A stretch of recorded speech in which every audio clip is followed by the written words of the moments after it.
안녕하세요. 저는 그 흔한 고부간의 갈등과 다리 역할 못하는 남편의 문제로 이혼한 40대 초반 여자입니다. 제가 이곳을 찾은 건 무려 4년이 지난 결혼 스토리 때문인데요.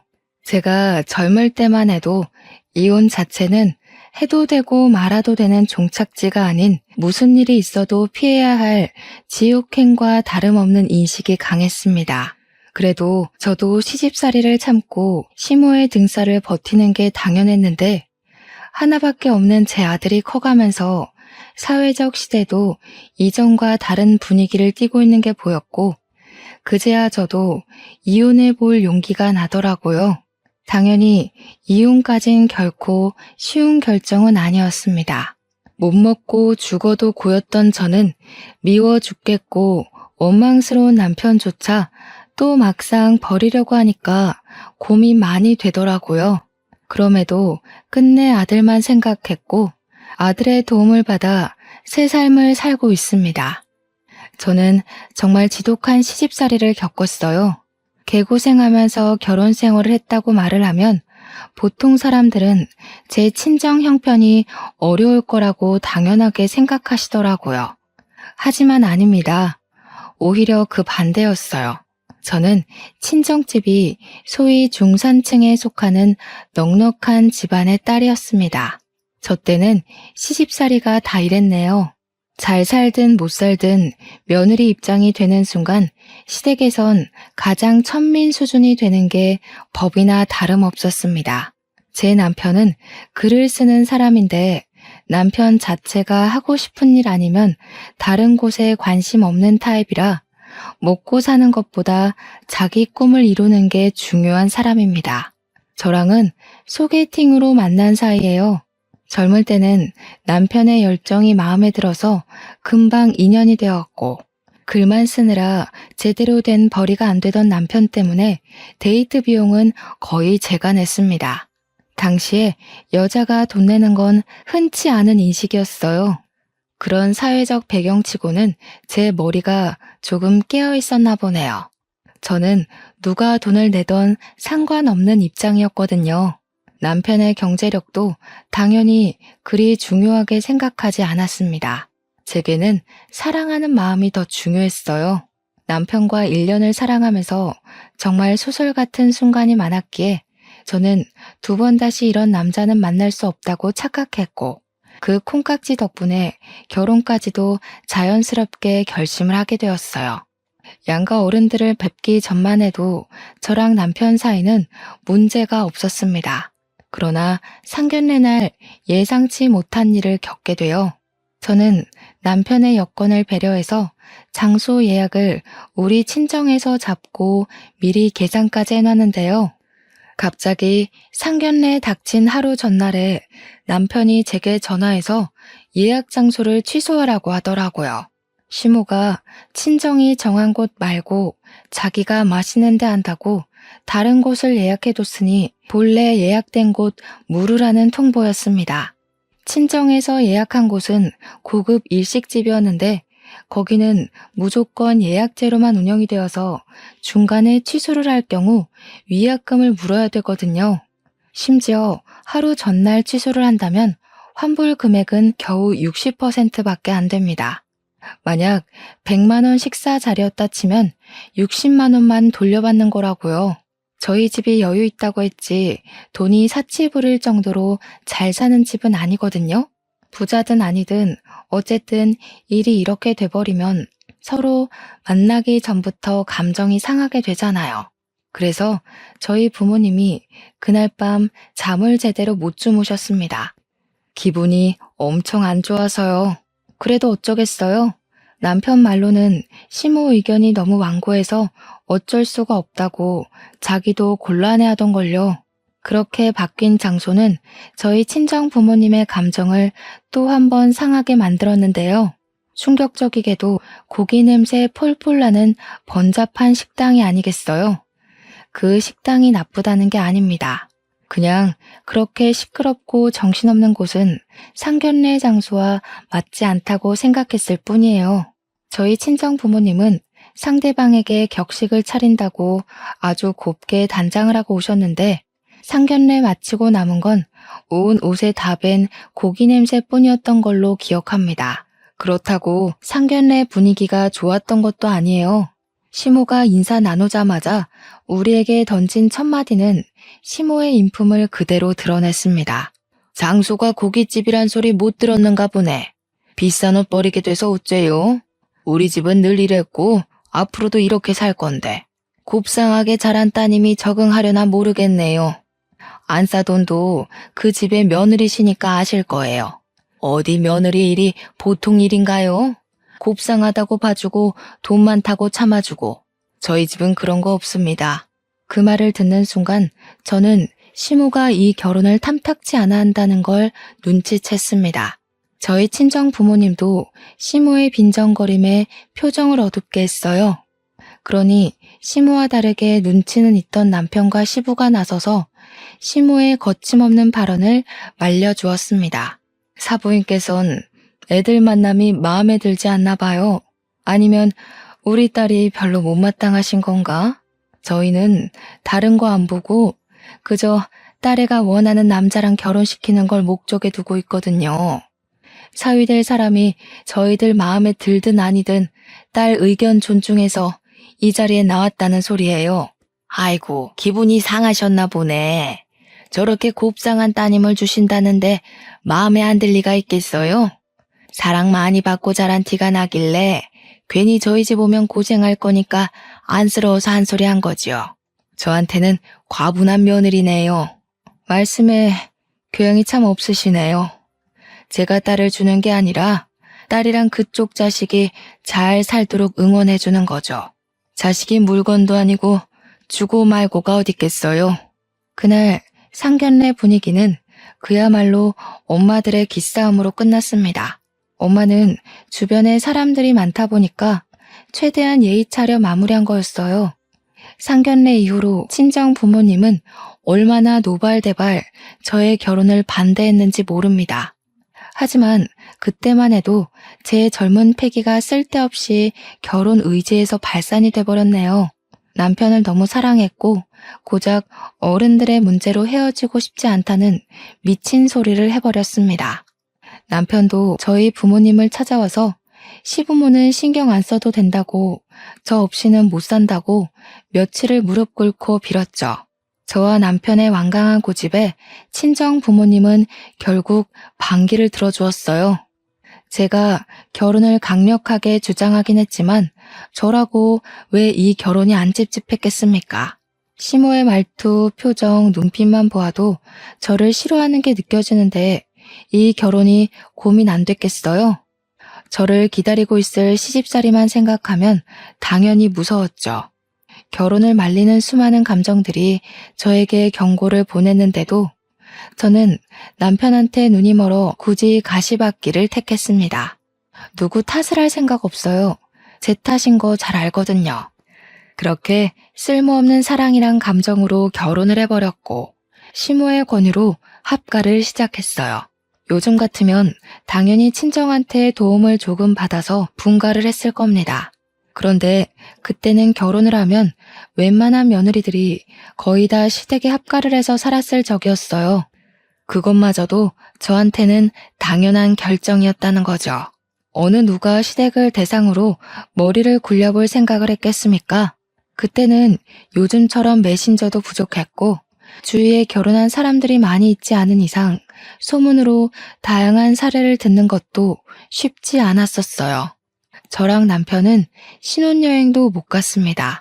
결혼식 끝나자마자 몸살이 난 시모 때문에 남편이 여행 다 취소하고 시모의 간병을 했기 때문이죠.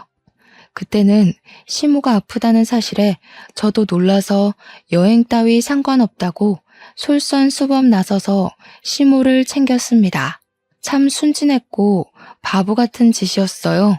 나중에 결혼한 지 1개월 정도 지나고 난 후에 시부가 저희를 배려해줘서 그나마 제주도 여행 정도는 다녀올 수 있었습니다. 그게 저와 남편이 둘만 즐긴 여행의 끝이었어요. 저는 결혼한 지 5개월 정도부터 나이 30대 중반이 될 때까지 시댁에서 씻지 못할 상처를 경험했습니다. 시모가 저를 별로 마음에 안 들어 한다는 건 알고 결혼을 했거든요. 그런데 그 미움의 강도가 그렇게 강할 줄은 몰랐어요. 시모는 제가 한시도 무릎을 펼 수 없게 만들더라고요. 시모 집이 대단하게 큰 건 아니었지만 그래도 방이 무려 3개가 있고 거실도 낙낙한 수준인데요. 그걸 저는 매일 손걸레질을 해야 했습니다.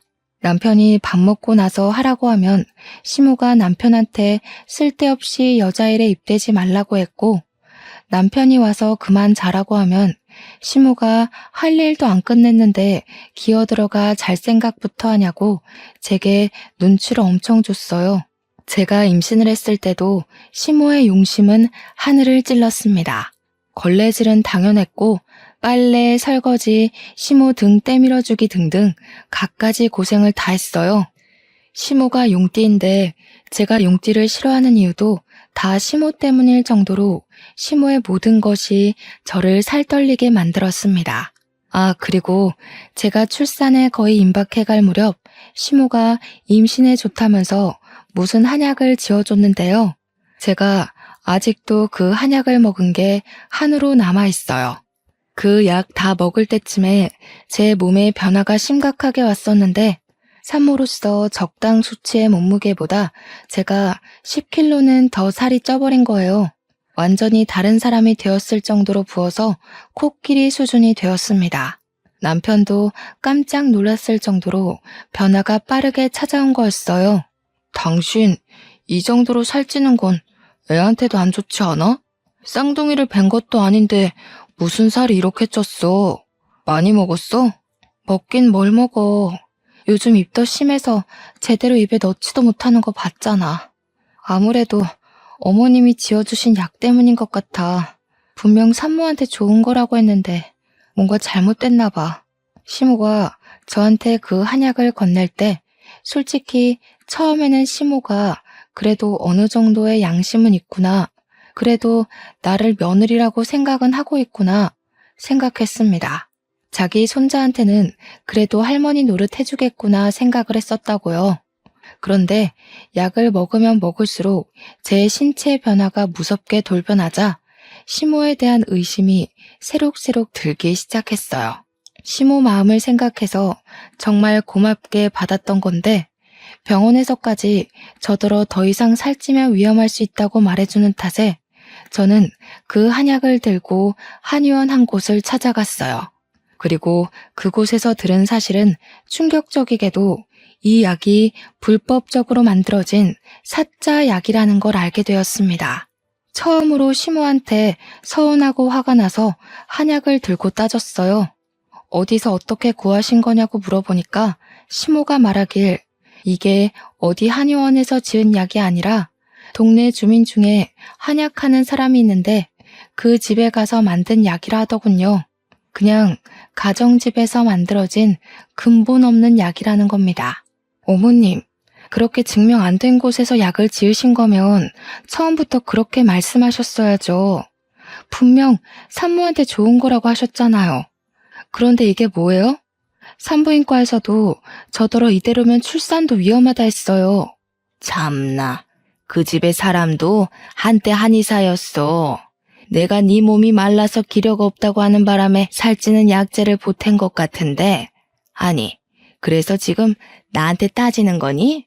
돈 많은 친정 뒀다고 동네 집에서 지은 싸구려 약은 약도 아니라는 거냐? 그 말 하는 게 아니란 거 아시잖아요. 제 몸 보세요. 당장 병나더라도 이상하지 않을 상태가 돼버렸다고요. 어머님 믿고 먹었던 건데 아무래도 더는 못 먹겠네요. 제가 아무리 미워도 그렇지 어떻게 어머님 손자까지 위험하게 만드세요? 웃긴다. 뭘 또 내 손자까지 끌어들여. 아유 됐다. 그럼 다 개원해. 그래도 하나 있는 며느리라고 내 돈 들여 약까지 해줬더니 겨우 이런 소리나 쳐듣고 있네. 으이그 내 팔자야. 먹기 싫음 다 갖다 버려라. 너는 어째 마음에 드는 구석이라고는 없냐? 시모는 오히려 제게 삐쳐서 그날 저녁을 단식하셨습니다. 남편이 설득해서 시모를 밥상 앞에 앉히려 했지만 시모가 제게 시위하면서 친정 빽 믿고 시애미 개무시한다며 욕을 하는 탓에 남편도 포기해버렸어요. 대신 그날 저녁 먹으면서 남편이 제게 좀 많이 툴툴거렸네요. 엄마랑 좀 잘 지낼 순 없어? 엄마 나이도 있는데 그냥 비위 맞춰주면 당신도 지내는데 편할 거 아니야. 들어보니까 한약 때문에 다툰 것 같던데. 그걸 꼭 엄마한테 따져야 했어? 그냥 먹는 척하고 안 먹으면 그만인 거를. 어머님 약 때문에 나만 위험했어? 우리 아이도 큰일 날 뻔했어. 내가 한의원 안 가봤으면 불량 한약인 줄도 모르고 계속 먹었을 거 아니야. 잘못된 걸 잘못됐다고 알려줬을 뿐인데 다들 나한테 왜 이래? 만약 남편이라도 멀쩡했다면 제가 이혼까진 안 했을 겁니다. 이왕 참고 산 거 이혼해봤자 뭐 하겠나, 다 이렇게 살 텐데 하고 살았을 거라고요. 그런데 남편이란 작자는 제가 임신을 하고 살이 찌면서부터 제게 소홀해지기 시작하더니 출산을 하고 나서부터는 일주일에 3일씩 막 외박을 했습니다. 남편이 글 쓰는 사람이라고 했잖아요. 그것도 진작에 손 놓았고 친정에서 저더러 출산 고생했다고 준 돈을 빌려달라더니 외박을 안 할 때면 술 처먹고 들어와서 거실에 대자로 뻗는 것도 여러 번이었습니다. 점차 실망스러워진 남편이 너무 미워서 남편이랑 싸우기라도 하면 시모가 뒤늦게 저를 불러다가 어디 남편한테 언성 높이냐고 효자손으로 저를 쿡쿡 찌르며 혼을 냈어요. 안 그래도 시모가 준 약 때문에 출산을 하고 나서도 붓기가 안 빠져서 살이 돼버린 게 짜증이 났거든요. 앞뒤 상황은 전혀 귀담아 들을 생각 없던 시모가 남편을 대놓고 감싸자 더 꼴보기가 싫었습니다. 제게 악마 같은 시모는 남편에겐 아주 천사엄마였어요. 남편이 술 자주 먹고 외박 자주 하고 돈만 흥청망청 써도 시모는 남편한테 미운 소리 한 번을 안 했고 오히려 용돈을 챙겨주거나 담배도 사주고 비싼 패딩 사주면서 아주 꼴불견 짓을 했네요. 손자한테는 옷 한 벌 안 사줬으면서 다 늙은 남편은 아직도 품의 아기 마냥 지극정성으로 챙겼습니다. 그렇다고 그런 시모가 남편한테 효도를 받는 건 아니었어요. 남편은 갈수록 짜증이 늘어갔는데요. 그 대상은 저뿐만 아니라 시모도 제외는 아니었다는 겁니다. 한 번은 시모가 새벽에 어두컴컴하고 화장실 가기 불편하다고 툴툴거려서 남편이 요강을 사준 적이 있었어요. 그런데 말이에요. 이게 진짜 미치고 팔짝 뛸 노릇이었는데 시모가 그 요강을 우리 방 옆에다 두고 볼일을 보는 거 아니겠어요? 언제 한번 남편이 화장실 간다고 불 다 꺼진 새벽에 방을 나왔다가 문 옆에 쪼그리고 앉아있는 시모를 보고는 깜짝 놀라서 소리를 지른 적이 있었습니다. 남편 고함에 자고 있던 저도 식겁해서 일어났었어요. 그때 남편이 시모한테 여기서 뭐 하냐고 쌍욕까지 했었습니다. 당신은 이해 안 됐던 시모 행동이 지나고 보니까 짐작이 갔는데 아마 저랑 남편이 밤에 잠자리라도 가질까봐 감시하려 했던 게 아닌가 싶습니다. 남편한테 그렇게 욕을 먹어도 시모는 똑같은 짓을 반복하더라고요. 남편이 짜증나서 요강을 내다버리는 바람에 시모가 그 더러운 짓을 멈췄던 거였어요. 그럼에도 시모는 남편 앞에서 한없이 아들 바보 노릇을 하더군요. 시모의 용심은 제 아들이 초등학교를 입학했을 때까지도 계속되었어요. 우리 아들이 혼자 학교를 등교하려면 자리를 익혀야 하니까 제가 초반에만 일일이 등하교를 동행했었는데요. 그럴 때마다 제가 집을 비워야 되니까 시모는 그게 또 마음에 안 들었나 봐요. 아주 끼고 살아라 끼고 살아. 가서 공부까지 하고 오지 그러니 새끼들 그리 오냐오냐 키워봐라. 나중에 다 등쳐먹고 도망이 나가지. 너 같은 부모 때문에 뉴스에 나오는 못된 애들이 사방에 출몰해서 범죄나 일으키는 거야. 제가 집안일을 안 해놓은 것도 아니거든요. 그런데 그 잠깐 20분 정도 없는 걸로 시모가 하루 종일 저를 쫓아다니면서 툴툴거리더라고요. 그때까지만 해도 저는 속으로만 시모 욕을 하며 모든 걸 참아 삼켰습니다. 자꾸 참았던 건 제가 참는 걸 잘해서가 아니라 그땐 참아야만 되는 줄 알았어요. 남편이 제 첫 남자이기도 했고 이미 가정이 꾸려졌고 이혼은 최대한 피해야 했으니까요. 그럼에도 제가 한번 큰 소리를 내며 집안을 시끄럽게 만든 날이 있었는데요. 바로 남편의 불륜이 제게 들통났을 때였습니다. 누구는 숨 안 막혀? 나도 속이 썩어 들어간다고. 어떻게 가족이랑 자식 새끼를 두고 그런 천박한 짓을 저지를 수 있어? 네가 그러고도 아빠야? 나는 이 집에서 개고생을 하면서 다 참고 사는데 너는 탱자탱자 놀기만 하면서 그게 답답하다고 바람을 피워? 그럼 너도 바람 피우던가. 네가 여자 같지 않아서 더는 안 끌리는데 어쩌라고. 남자가 일하고 싶고 돈 벌고 싶은 원동력은 다 여자한테서 나온다는 거 몰라? 와이프라는 사람이 덩치가 나만한데 내가 그런 힘이 생기겠어? 내 탓하기 전에 제발 네 자신을 좀 돌아봐. 애 키우고 시집살이 하느라 따로 몸 관리할 시간이 없던 저는 심호 약 때문에 부었던 살을 전혀 빼지 못해서 통통한 몸을 그대로 유지하고 있었습니다. 근데 그걸 남편이 따끔하게 지적을 하니 순간 제 처지가 너무 서럽고 배신감이 치밀어 오르더라고요. 결국 저는 99번을 참다가 겨우 한 번 터뜨려서 남편의 귀싸대기를 날렸습니다. 하지만 남편이 저를 여자로 생각 안 한다는 사실을 망각했다는 게 큰 실수였어요. 남편은 저를 더 이상 소중하게 봐주지 않더라고요. 그래서 제가 겨우 한 대 날린 뒤로는 전세 역전되어 남편에게 손 쓸 수 없을 만큼 제가 남편 발에 구부러졌습니다. 그 순간 열린 방문 틈으로 저희를 몰래 훔쳐보던 시모랑 제가 눈이 마주쳤는데요. 시모가 바로 모른 체 하더라고요. 그 뒷날도 우리가 다툰 것에 대해 일절 언급하지 않았고 남편 불륜에 대해서도 전혀 물어보는 게 없었습니다. 아들이 쓰레기처럼 망가지더라도 시모한테는 사랑스러운 내 아들일 뿐인가 봐요. 다시 생각해도 정말 구역질나고 소름 끼치네요. 남편의 불륜은 한두 번이 아니었습니다. 여자도 굉장히 짧게 만나고 많이 바뀌었어요. 우리 아들이 중학생이 되었는데도 남편의 바람기는 날로 살아나기만 할 뿐 전혀 죽을 생각이 없더군요. 저는 우리 아들 공부에 방해될까봐 최대한 남편이랑 안 싸우려고 노력했고 싸우더라도 방문 닫고 큰 소리를 냈지만 아마 들릴 수밖에 없었을 거예요. 저희 방이랑 아들 방이 나란히 붙어 있거든요. 아들에게 부모의 못난 모습을 계속 노출하는 것도 제게는 또 하나의 곤욕이었습니다. 아무리 감추려고 해도 어쩔 수 없는 저의 처지를 아들이 어느 순간부터 알고 있다는 티를 내기 시작했어요. 제가 쓰러지고 싶고 지쳐도 아들만 보고 겨우 참고 살고 있는데 아들이 그걸 아는 것 같다는 거죠. 한날 아들 방에 간식을 챙겨주러 갔다가 아들이 해주는 위로를 듣게 되었는데요. 엄마만 마음 준비되면 나는 언제든지 엄마한테 힘 보탤 수 있어. 이 집에서 나가고 싶으면 말해줘. 엄마 안 다치게 내가 여기서 내보내줄 거야.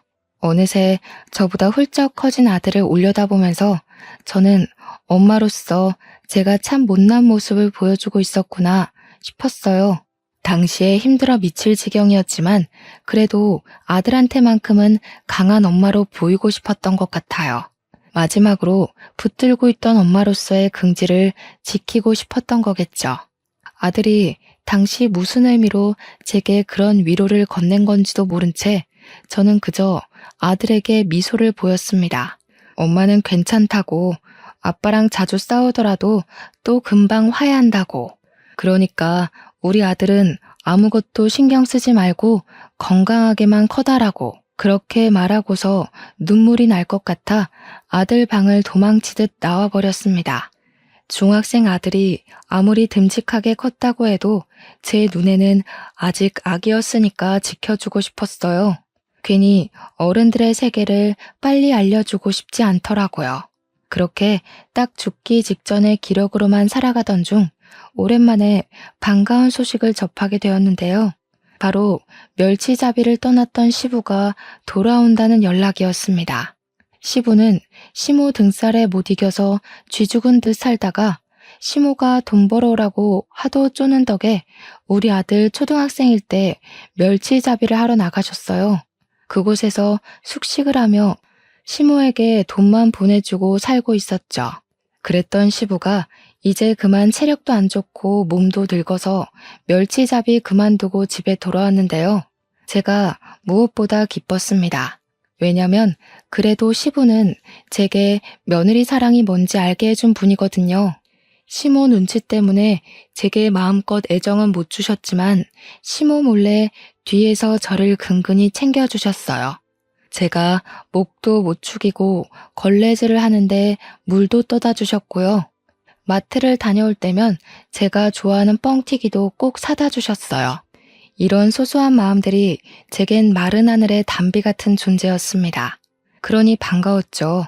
아들 말고는 제 편 없는 이곳에서 아군이 생긴 기분이었거든요. 그런데 역시나 집안 분위기에 찬물을 끼얹는 건 늘 시모 짓이었어요. 시모는 무려 10년 넘게 멸치잡이로 타지에서 고생을 하고 온 시부에게 해도 너무한 시비를 걸었는데요. 쥐꼬리만한 돈 찔끔찔끔 보낸 주제에 뭐 대단한 일 했다고 반겨줘? 이제 골병 들어서 들어갈 돈 더 많겠네. 이럴 거면 그냥 나가서 콱 죽어버리지. 집 찾아올 기운은 있고 돈 벌 기운은 그리도 빨리 죽디? 그 말은 제 화까지 돋을 정도로 충격적이었습니다. 저는 시부 반응을 먼저 살폈어요. 역시나 시부 또한 무척 화가 난 상태더라고요. 무려 10년을 돈 갖다 바쳤는데 고작 한다는 소리가 저런 말이니 이건 하늘이 인내심을 시험하기 위해 시모를 보낸 게 아닌가 싶을 정도로 밥맛인 발언이었습니다. 그동안 쌓인 과거까지 한꺼번에 폭발해 미쳐버린 시부는 집 거실에 있는 TV를 넘어뜨려 깨뜨렸어요. 그것에 시모도 같이 열이 받았는지 리모컨을 던졌고 순식간에 거실은 싸움판이 되었습니다. 시부가 집으로 귀가한 첫날인데 가족을 위해 그 고생을 하고 와선 얼마나 속상했을까요? 그나마 그날은 남편이 있었기 때문에 시부랑 시모의 관계를 말릴 수가 있었습니다. 하필 그날은 주말이라서 아들도 집에 있었거든요. 다 큰 아들이 곧 고등학교 입학을 앞두고 있어서 반배치고사를 준비 중인데 이 번잡한 상황이 방해될 것 같더라고요. 걱정되는 마음에 아들 방을 돌아봤는데요. 아들이 휴대폰으로 시부모가 싸우고 있는 걸 찍고 있었습니다. 제가 다 당황스러워서 아들한테 작은 목소리로 뭐 하냐고 물었더니 아들은 대답도 안 하고 방으로 쏙 숨어버렸어요. 그 일은 제가 그리 크게 의의를 두지 않아서 넘어갔어요. 그 일보다 더 긴박한 상황이 눈앞에 펼쳐지고 있어 시부모 다툼 말리는 데만 정신을 빼고 있었거든요. 그런데 이런 수상쩍었던 아들의 행실 덕분에 훗날 제가 인생에서 가장 큰 결심을 하는 날을 맞게 됩니다. 남편이 여느 때처럼 바람을 피우고 들어왔는지 술 처먹은 상태로 향수 냄새가 온 집안을 진동했던 적이 있어요. 이젠 남편한테 화딱지 나는 것도 지쳐서 그냥 신발장에서 처 자고 있는 남편을 나몰라라 했습니다. 새벽에 시모가 화장실 가다가 발견하면 남편 안 챙겼다고 뭐라 하겠지만 그냥 남편 꼬락서니가 너무 짜증나고 실증나서 아무 생각도 하기 싫었어요. 그렇게 남편을 내버려둔 채 혼자 방에 누워서 잠을 청하려고 했는데요. 근 20년간 쌓인 화병 때문에 속이 후끈후끈거려서 도무지 잠이 안 오더라고요. 특히 남편을 신발장 밖에 버려뒀다고 하지만 그로 인해서 일어나게 될 다른 스트레스들이 자꾸 머릿속에 그려져서 오히려 잠이 달아났습니다. 당연히 시모로부터 받는 고충이겠죠. 시모를 개무시하고 싶지만 제 성격상 그게 잘 안 되더라고요. 시모한테 받을 스트레스가 벌써부터 신경이 쓰여서 속에 불이 나는 것 같았습니다. 그렇게 눈을 감고서 가슴 중앙을 퍽퍽 때리고 있을 때였어요.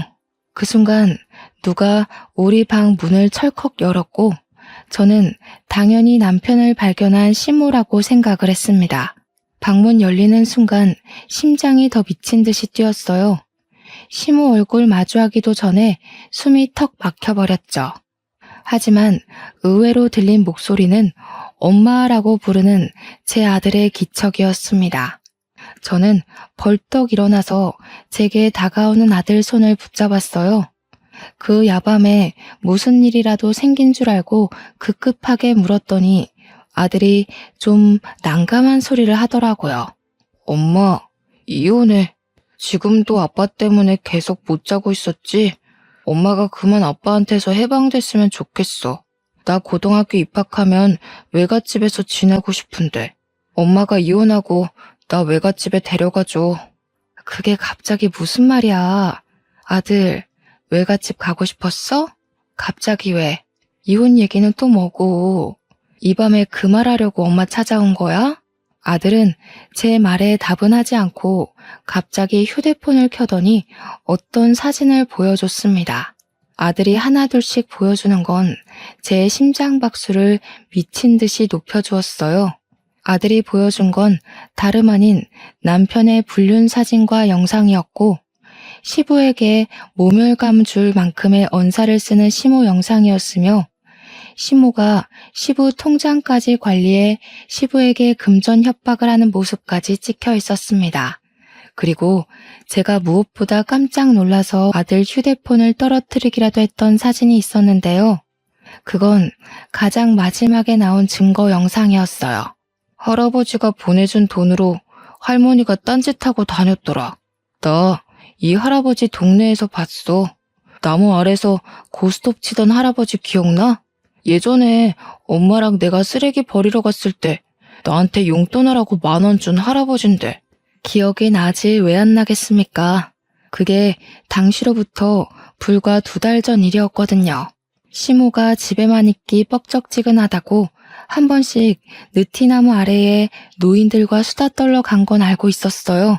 하지만 그냥 그런 줄로만 알았죠. 거기서 시모가 딴 영감이랑 눈이 맞았는지는 생각도 못했습니다. 시모 불륜 증거물에만 충격을 받아 잠시 망각하고 있었는데 문득 아들이 이 많은 걸 다 어떻게 알았고 왜 이런 것들을 다 가지고 있는지 어디서 구했는지가 궁금하더라고요. 듣자 하니 아들은 제가 인간적인 대접을 못 받고 사는 게 너무 마음 아프고 자기가 대신 화가 나서 초등학교 4학년 때부터 사진을 찍고 다녔대요. 제가 사줬던 폰으로 시모랑 남편을 몰래 찍어왔다고 했습니다. 나중에 엄마한테 보여줘야지 하고 모은 게 벌써 5년치의 증거물로 쌓인 거였고 아들이 중학생이 되고부터는 혼자서 택시도 탈 수 있으니까 용돈을 아끼고 모아서 택시를 이용하여 남편의 뒤 밟았다고 해요. 아들더러 공부도 안 하고 이런 짓 했다고 나무랄 수가 없었습니다. 실제 아들은 성적이 중상쯤은 되었고 또 아들이 오죽했으면 저를 위해서 이렇게까지 했을까 싶어 마음이 많이 흔들리더라고요. 그리고 아들의 마지막 말은 제가 이혼을 결심하도록 만드는데 큰 기여를 하였어요. 엄마가 지금 이혼을 해야 아빠한테 양육비까지 뜯어낼 수 있어. 아빠, 돈 없는 거지잖아. 내가 여기저기 알아봤는데 혹독하게 혼내주려면 빚쟁이로 만드는 것만큼 고통스러운 건 없더라. 사람은 가진 여유를 다 잃어야만 반성을 한대. 아들은 선생님한테도 친구들한테도 거침없이 법률 정보와 불륜 대처에 대해 알아보았다고 했고 실제 이혼 사연을 많이 찾아보면서 제기할 수 있는 소송의 종류도 적어놨대요. 인터넷상에서 공짜로 변호사에게 질의응답을 할 수 있는 커뮤니티도 있다고 했는데 거기다가 자기가 알아본 걸 전부 메일 보내 확인받기도 했답니다. 도대체 누구를 닮아서 이렇게 똑똑한 아들이 태어났을까요? 엄마 아빠가 못나서 남들 흔하게 간다는 글쌤 학원 하나도 보내준 적이 없는데 혼자서 공부도 착실히 하고 엄마 살리겠다고 연구도 많이 한 걸 보니 정말 기특하고 자랑스럽지 않을 수가 없었어요. 그날 아들에게 고맙다고 안아주면서 엄마로서의 자존심을 완전히 놓아버렸습니다. 아주 눈물을 흘려버렸어요. 그럼에도 그날만큼은 제가 못났다는 생각보단 든든한 힘이 생겼다는 느낌만 들더군요. 우리 아들이 저를 위해 이렇게 노력해 주었는데 제가 당연히 보답을 해줘야 하지 않겠습니까? 저는 살면서 처음으로 용기가 치미는 밤을 보냈고 동이 틀 때까지 이혼에 대한 결심을 하며 마음을 정리했습니다. 그리고 다음 날 꾀지지한 모습으로 일어난 남편에게 꿀물을 들고 가 그대로 얼굴에 쳐 부어버렸죠. 정신이 좀 깨니? 돼지 같은 여자랑 사느라 고생했네. 나도 더는 창놈이랑 한 이불 덮고 못 살겠다. 이 집에서 나가줄 테니까 너랑 똑같은 년 끼고 살면서 계속 거짓골로 놀고 먹어라. 아우씨, 이 여자가 미쳤나? 뭐하는 짓이야? 네가 또 정신이 나갔구나? 살찌더니 뇌에도 살이 쪘냐? 그럼 내가 또 교육해줘야지. 순간 남편이 제 머리채를 잡으려 할 때였어요. 일찍 일어난 아들이 이미부터 그걸 보고 있다가 남편한테 달려들었습니다. 남편은 숙취 때문에 정신이 핑 돌아서 그대로 나자빠지고 말았어요. 엄마한테 손대지 말라고 소리치는 아들한테도 남편은 쌍욕을 하며 삿대질을 하기 시작했습니다. 그때 거실 밖으로 나온 시부모가 저희를 목격했는데요. 시모는 자기 아들이 신발장 구석에 패대기 쳐진 꼴을 보고서 제게 쌍심지를 켜고 달려들었어요. 저 또한 당시 무슨 자신감이었는지 손에 들고 있던 쟁반으로 어그적 달려오는 시모를 날려버렸습니다. 시모가 깜짝 놀라 소리도 못 지르고 대굴대굴 굴렀어요. 내가 언제까지 참아줄 거라 생각했어요? 끝까지 사람 굴리고 괴롭히면서 재미 좀 많이 보셨겠네요. 제가 어머님이랑 몇십 년을 부대끼고 살면서 배운 게 하나 있어요. 이젠 제가 좀 재미를 보려고 하거든요. 기대되시죠? 아이고 허리야. 정신 나간 년이 감히 시애미를 잡아뜨려? 이게 약을 먹었나? 어디서 싸가지 없게 입을 놀려? 너 진짜 미쳤냐? 저 정도는 미친 것도 아니더라고요. 앞뒤 다르게 가면 쓰고도 뻔뻔하게 얼굴 쳐들고 사는 사람도 있던데 그 사람이야말로 진짜 희대의 미친년이 아닌가 싶어요. 제가 보고 얼마나 놀랐는지 아세요? 어머님도 저보다 훨씬 대단한 쌍년이 누군지 궁금하시죠? 아, 너무 기대되네요. 식구들한테 버림받을 그 사람의 처지가 코앞이라. 저는 아들이 프린트해준 시모의 불륜 사진을 시모 앞으로 촤라락 뿌려버렸습니다. 온 거실로 퍼진 시모의 5년치 불륜 사실이 모든 식구들 눈에 들어가게 되었어요. 그 종이를 날리는 순간 제 속의 화병이 함께 화르르 날아가 버리는 듯한 느낌도 받았습니다. 다들 프린트물을 보고 보기 좋게 놀란 얼굴이더라고요. 시모는 아까까지만 해도 며느리가 사람 죽이네 병원비 내놔라 하면서 허리를 부여잡더니 그것도 거짓말이었는지 허겁지겁 그 프린트물 감추는데 사력을 다했습니다. 하지만 그게 어디 숨겨지겠습니까? 5년치 사진을 다 뽑느라 아들 프린트에 잉크가 떨어졌는데 그 방대한 양을 어떻게 바로 숨기겠어요? 시부 눈에 들어가는 건 당연했고 시부는 그 사진들을 구기면서 분노로 부들부들 떨고 있었습니다. 그런데 그 사이 일어난 남편이 또 저를 덮치려 했어요. 아들이 아니었다면 제가 머리통 한 대는 맞았을지도 모릅니다. 저는 바로 남편한테 달려들어서 아들에게 손찌검 하려는 남편을 밀며 남편 팔을 깨물었어요. 여자처럼 멋없게 비명을 치던 남편도 저를 째려보다가 뒤늦게 시모 불륜 사진을 보았습니다. 무척 당황한 표정이더군요. 어떻게 부모 자식이 똑 닮았다? 네 거 없을까봐 아쉽지. 걱정 마. 우리 똑똑한 아들이 친히 네 것까지 준비했더라고. 너 같은 걸레한테는 합의도 아까워서 말이야. 소송 감당하려면 꿀물 처먹고 얼른 속 차려서 위자료 미리 준비할 거야. 어디 제주껏 돈 구해봐. 쭈글탱 아줌마들 만나면 큰돈 좀 꿀 수 있을 것 같은데? 당신 이 여자 저 여자 안 가리잖아. 남편은 숙취 때문에 벌개진 눈을 하고서 상황 파악을 열심히 하고 있었습니다. 머리가 빨리빨리 안 돌아가나 봐요. 그러거나 말거나 더 이상 제 남편도 아닌데 제가 챙길 일은 아니라고 생각했네요. 남편이 아니라는 것만으로도 얼마나 마음이 편하던지 속에 묵혀진 화병이 쑥 내려가 버렸습니다. 그 사이 우리 아들은 시부한테 다른 영상까지 보여주면서 할머니한테 소송하고 상간남도 소송하라고 차근차근 설명해주고 있었어요. 게다가 시부 입장은 시모가 시부에게 극한의 모멸감을 주면서 돈을 협박했기 때문에 협박죄까지 물을 수 있다고 하더라고요. 그러니까 할아버지, 저런 쓰레기 같은 사람들 때문에 더 이상 할아버지 인생 낭비하지 마요.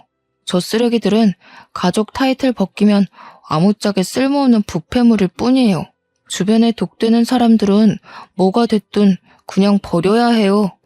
할아버지가 행복하면 나중에 알아서 다시 좋은 사람들이 붙을 거니까 지금은 할아버지가 행복해지는 게 우선이에요.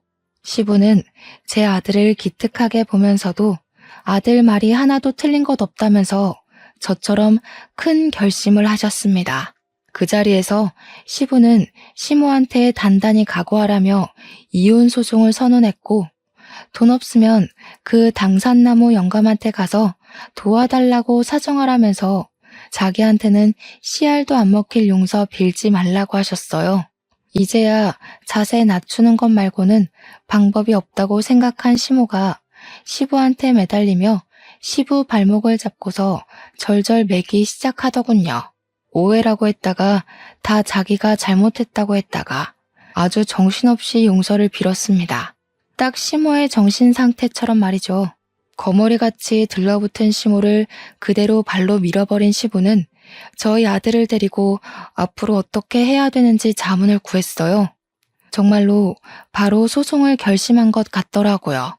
그래서 저는 시부와 나란히 시모랑 남편을 소송했고 저는 무려 20년 만에 그 시궁창에서 빠져나올 수 있었습니다.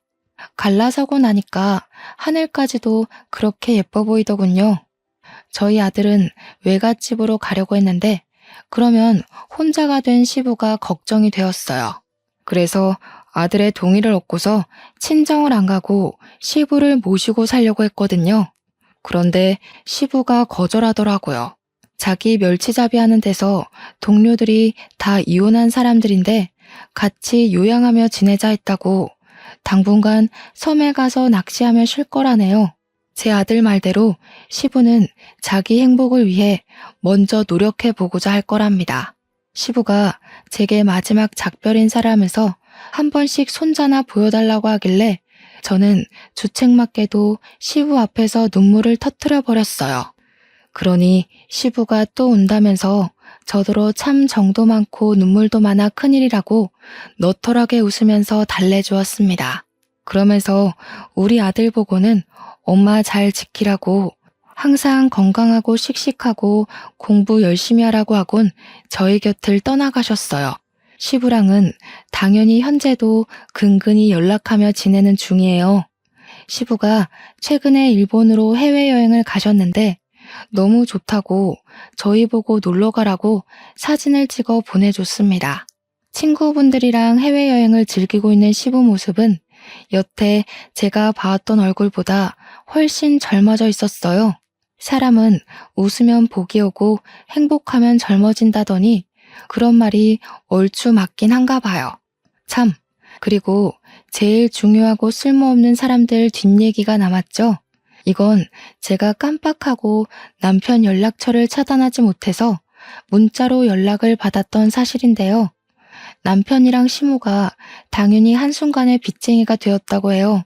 거기서 시모가 자기 아들한테 우리 이제 어쩌냐고 우는 소리를 했대요. 그런데 남편이 시모 보고 한 말이 웃겼습니다. 자기더러 돈 대신 갚아달라 할 생각 말라며 쌩까고 가출을 해버렸다고 했어요. 그래서 남편이 제게 연락 온 거였더라고요. 자기 좀 걷어달라고 말이죠. 당연히 그날로 수신 차단해버렸습니다. 아들도 진작에 다 차단해버렸더군요. 저는 솔직히 남편보다 시모가 더 꽃이다고 생각합니다. 저보고 애 오냐오냐 키우면 나중에 부모 등 처먹고 도망친다더니 결국 자기가 자기 소개한 셈이 돼버렸잖아요. 곰곰이 생각해보면 자식한테 버림받아서 갈 곳 잃은 시모처지가 딱 그 말에 들어맞더군요. 이래서 사람은 늘 말조심, 행동조심해야 된다고 하나 봐요. 천벌받은 남편과 시모를 보면서 정말 많은 걸 배웠고 깨우쳤어요. 그리고 우리 아들의 듬직한 면도 보게 되었고요.